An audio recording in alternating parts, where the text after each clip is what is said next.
कोशिश कर रही हूँ। Prince Poppy picked. It's good.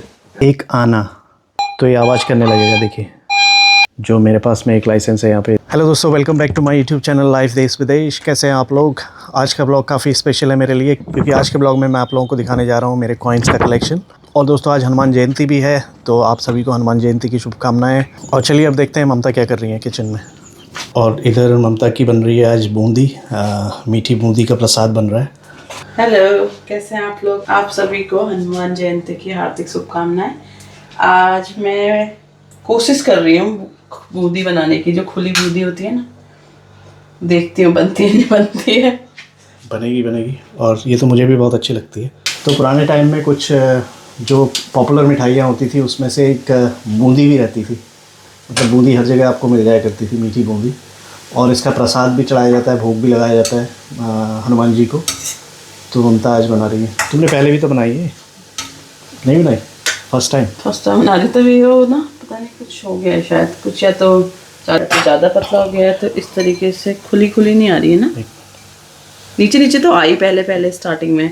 अब ये एकदम से एकदम इस तरह से या तो ज़्यादा नहीं डालनी पड़ेंगी ना, कुछ ऐसा। हाँ अच्छी है जो भी है, मतलब ट्राई करोगी तभी तो बनेगी अच्छी।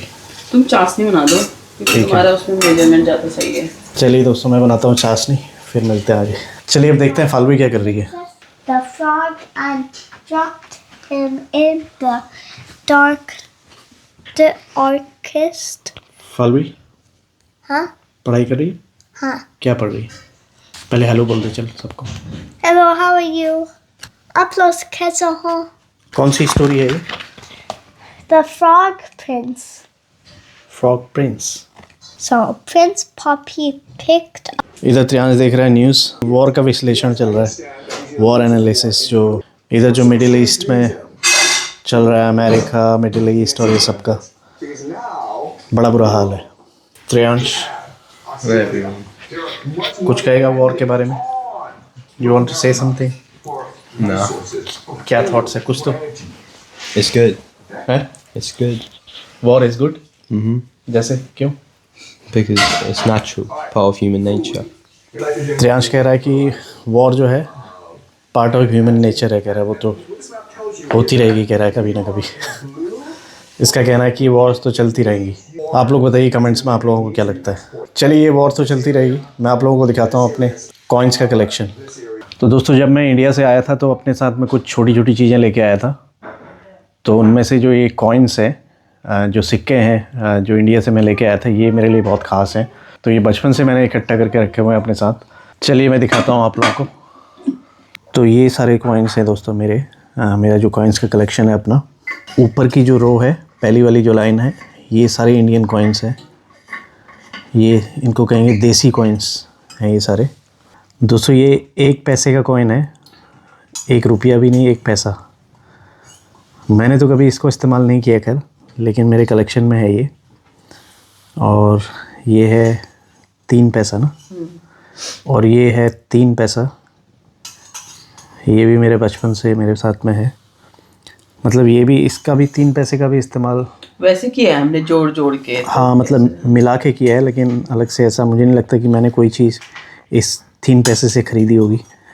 5 पैसे से मैंने ख़रीदी है, लेकिन 5 पैसे से कैंडी टॉफ़ी मिलती थी ना, स्याही आती थी, टिक्की आती थी पहले से, इंक की। हाँ मतलब स्याही होती थी ना, इंक, उसकी टिक्की बोलते थे। मतलब छोटी छोटी पीसेस उसके ऐसे होते थे क्यूब टाइप के, वो इससे मिलती थी। ये भी हमने यूज़ किया है। ये भी मैंने 10 पैसा भी इस्तेमाल किया है। 10 पैसे में भी दूसरे तरह का भी 10 पैसा है एक यहाँ पे। ये 10 पैसा एक, कितने पुराने सिक्के हैं ना। तो ये सारे जो कॉइन्स हैं, मैं इसके लिए बोलूँगा कि ये सिर्फ कॉइन्स ही नहीं है, ये एक तरीके से फाइनेंशियल रूट्स भी हैं हमारी। जो हमने बचपन से जिस तरह के सिक्के देखे और इसमें से कुछ सिक्के हमने इस्तेमाल किए, आज तो इनका कहीं से कहीं तक इनकी कोई गिनती नहीं होती है। अभी की जो फाइनेंशियल सिचुएशंस हैं उसमें ये फिट नहीं बैठते हैं। ये रहा एक 20 पैसा, और फिर ये रहा 25 पैसा, 50 पैसा, और ये भी दूसरे तरह का 50 पैसा। अब इसमें आपने देखा होगा मेरे पास में 1 रुपये का कोई कॉइन नहीं है। और सारे जितने भी ये कॉइन्स हैं 50 पैसे से लेके 1 पैसे से लेके 50 पैसे तक, इसमें 2 पैसा भी मिसिंग है। कहीं मुझे मिलेगा तो मैं इसको कलेक्शन में अपने शामिल कर लूँगा। ये जो सिक्के हैं ये काफ़ी पुराने, बचपन से लेके अभी तक इकट्ठा किए हुए हैं। और इसमें जो है ना ये थोड़ा सा क्लीन होना मांगते हैं, मतलब मुझे अच्छे से इनको क्लीन करना पड़ेगा। तब से मैंने ऐसी, ये मेरे पास में एक बॉक्स है लकड़ी का, उसमें मैं इनको रखता हूँ हमेशा से। श्रेयांश जब छोटा था तो उसने इस पे कुछ, छोटा नहीं, जब यहाँ आया था, यहाँ उसमें था प्राइमरी स्कूल में। छोटा ही तो था, फिर बड़ा हो गया था क्या? हाँ, जो प्राइमरी स्कूल में इनको उस पे बताया था, इजिप्ट के बारे में पढ़ रहे थे, तो ये बनाया था इन्होंने, बॉक्स स्कूल से मिला था ये। हाँ, तो इस बॉक्स में मैं इन कॉइन्स को रखता हूँ। और अब इधर जो कुछ ये कॉइन्स हैं, ये सिल्वर कॉइन्स हैं चांदी के। दोस्तों ये जो एक कॉइन है ये king George fifth, king George पंचम, जब ब्रिटिश इंग्लिश हुकूमत थी इंडिया में, तब ये 1919 का सिक्का बना हुआ है एक। दोस्तों ये एक पुराना सिक्का है ये वाला, क्वीन विक्टोरिया के टाइम का, 1890 ईस्वी का ये कॉइन है। तो ये सब मेरा कलेक्शन है। और इसमें ये चीज़ थोड़ा सा यूनिक है, ये मुग़लों के टाइम का सिक्का है। इसमें कुछ उर्दू में लिखा हुआ है, और ये हाथ से, मतलब छेनी वगैरह से कटा हुआ सिक्का है कॉपर का। और ये एक कॉइन है जिस पे चांदी की परत लगी हुई है ऊपर से, और अंदर ये भी कोई दूसरा मेटल है, इसमें भी कुछ उर्दू में कुछ लिखा हुआ है। तो ये जो कॉइन है ऊपर वाले, ये तो मेरे बचपन से जो मेरे पास में कॉइन अपने थे ये कलेक्शन है। बाकी ये जो कॉइन है ये मैंने जब मैं लखनऊ में था तब वहाँ से मैंने ये बाई किए थे। दोस्तों एक और बहुत इम्पोर्टेंट सिक्का मैं वो दिखाना भूल गया था आप लोगों को। ये है 1 क्वार्टर आना, मतलब एक आना बोलते थे इसको। एक आने में ये मिलता था, एक आने में वो मिलता था। हमारे नाना नानी दादा दादी लोग या फिर पापा मम्मी लोग भी बताते थे कि एक आने में इतना मिल जाता था, ये मिलता था ना। तो हमने यूज़ तो नहीं किया इसको, इस्तेमाल कभी नहीं किया, लेकिन ये मेरे कलेक्शन में है। तो दोस्तों एक और है ये कुछ एक नया पैसा के नाम से, तो इसका भी मैंने इस्तेमाल नहीं किया है कभी, एक नए पैसे का। और ये कॉपर का बना हुआ है। तो ये जो है एक नया पैसा जो है 1957 का है। और अब नीचे जो है आते हैं, ये सारे जो कॉइन आपको दिख रहे हैं इधर लाइन से, ये कॉइन मैंने खुद खोजे हैं। मतलब मुझे मेटल डिटेक्टिंग का भी शौक़ है, तो ये मेटल डिटेक्टिंग में मुझे जितने भी कॉइन्स मिले हैं ये वो सारे कॉइन हैं। अब इनमें ये है कि बहुत सारे कॉइन तो ऐसे हैं ना जिनके बारे में मेरे को पता ही नहीं कि वो कौन सा कॉइन है, किस तरह का कॉइन है, क्योंकि उसको वॉश करके मैं जब देखूँगा तब पता चलेगा।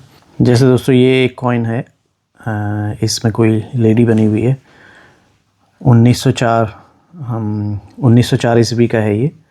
और ये 1 पेनी, मतलब 1 पैसा, इंग्लैंड का 1 पैसा है ये। जैसे 1 पैसा ये इधर अगर हम इसको कंपेयर करें, ये इंडिया का 1 पैसा, ये इंग्लैंड का 1 पैसा। तो ये सब मुझे जो है अपनी जो मेटल डिटेक्टिंग है, जिसको कहेंगे कि खुदाई है, उसमें मुझे मिले हुए हैं ये वाले नीचे की जो लाइन वाले हैं। तो दोस्तों भले ही इनकी कोई ऐसी फाइनेंशियल वैल्यू नहीं है इन सिक्कों की, लेकिन ये इमोशनली काफ़ी वैल्यू रखते हैं मेरे लिए, जो मेरा ये कलेक्शन है इसमें। चलिए ममता से भी पूछते हैं कुछ कॉइन सिक्कों के बारे में, क्या एक्सपीरियंस रहा है, पुराने सिक्के है। जैसे हमने अभी ये सारे सिक्के देखे ना, तुमने भी ये सारे सिक्के इस्तेमाल किए होंगे बचपन में तो। हाँ।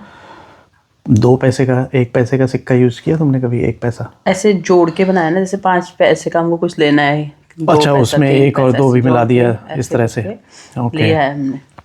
उसमें वाली टॉफ़ी मिलती थी ना, जो ऐसे ऑरेंज वाली नहीं होती थी, अच्छा, जिसमें बाहर रैपर नहीं होता था, ऐसे ओपन। और एक वाली आती थी, कौन सी?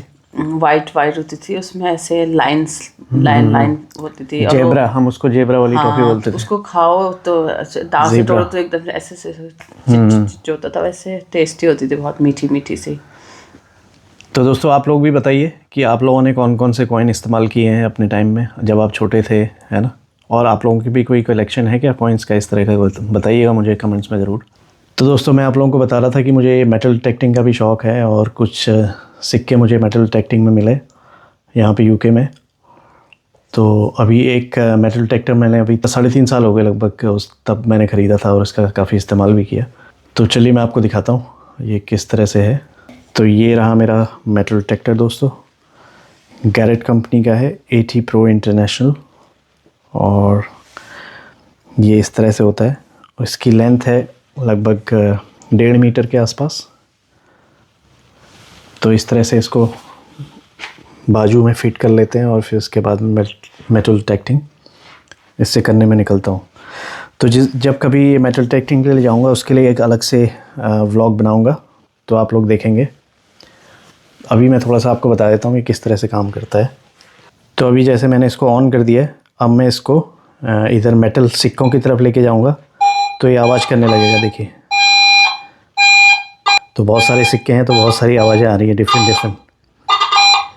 ये बड़ा इंटरेस्टिंग होता है दोस्तों जब इसको यूज़ करते हैं कहीं पे खुले मैदान में या खेत में, कहीं पे भी।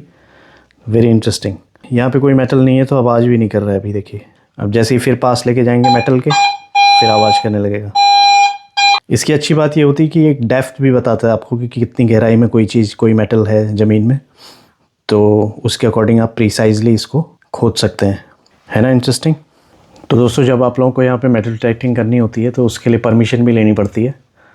तो आप कहीं भी ऐसे खुले में जाके मेटल डिटेक्टिंग नहीं कर सकते, और अगर आप पकड़े गए तो आपको फ़ाइन भी लगेगा और भी पनिशमेंट आपको हो सकते हैं। उसके लिए क्या होता है, आप लोगों को एक लाइसेंस लेना होता है, जो मेरे पास में एक लाइसेंस है, यहाँ पे देख सकते हैं। ये नेशनली मैं यहाँ पे यूके में कहीं पे भी मेटल डिटेक्टिंग कर सकता हूँ इस लाइसेंस से। प्राइवेट प्रॉपर्टी में जैसे कोई आपकी अपनी प्रॉपर्टी है उसमें तो आप कर सकते हैं। अगर आपको किसी और की प्रॉपर्टी में जाके मेटल डिटेक्टिंग करनी है तो वहाँ पे आपको उससे परमिशन लेनी होती है, लैंडलॉर्ड से आपको परमिशन लेनी होती है, then you can do that. तो ये काफ़ी इंटरेस्टिंग होता है। आप लोगों को भी अगर इस तरह की चीज़ें पसंद है, मेटल डिटेक्टिंग करना पसंद है, कॉइन कलेक्शन ये सब करना पसंद है, तो आप भी इसे कर सकते हैं।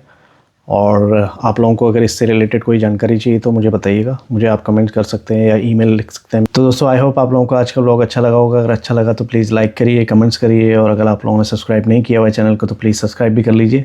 मिलते हैं कल फिर एक नए ब्लॉग में, तब तक के लिए अपना ख्याल रखिए। Bye bye.